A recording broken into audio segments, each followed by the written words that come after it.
আমির ভান্ডার ওর শরীফ উপলক্ষে এর পবিত্রতা আর শৃঙ্খলা বজায় রাখার জন্য কিছু জরুরি নির্দেশনা দেওয়া হয়েছে।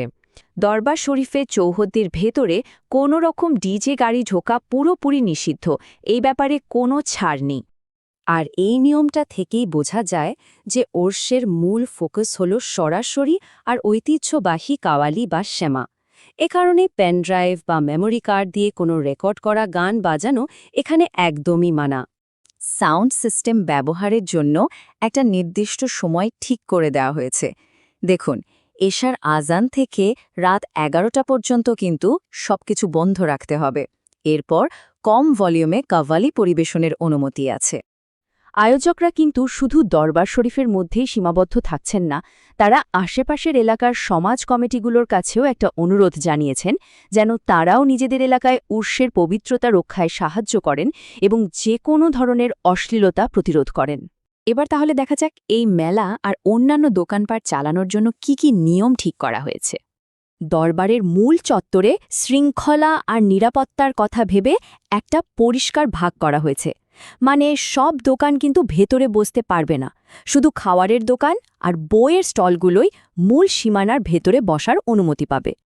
তাহলে খেলনা, মনোহারী জিনিস বা কসমেটিক্সের মতো দোকানগুলোর কি হবে?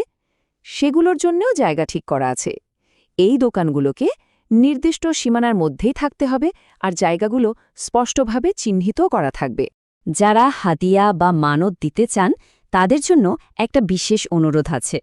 ওরসির দিনের ভিড় এড়ানোর জন্য আর সবকিছু সুশৃঙ্খল রাখতে ওরস শুরুর অন্তত একদিন আগে নির্ধারিত মঞ্জিলে হাদিয়া পৌঁছে দিতে বলা হয়েছে। এটা কিন্তু ওই যে নীরবতা পালনের সময়ের সাথে সম্পর্কিত একটা নিয়ম।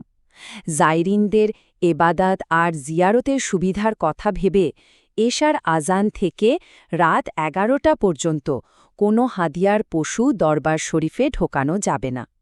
তাহলে সংক্ষেপে যদি বলি, মূল বিষয়গুলো হল ডিজে বা রেকর্ডেড গান একদমই নয়, রাত 11টা পর্যন্ত সাউন্ড সিস্টেম বন্ধ, দোকানপাট সব নির্দিষ্ট জায়গায়, আর হাদিয়াটা একদিন আগে পৌঁছে দেওয়া। এই সবকিছুর উদ্দেশ্য কিন্তু একটাই, একটা পবিত্র ও সুশৃঙ্খল পরিবেশ নিশ্চিত করা।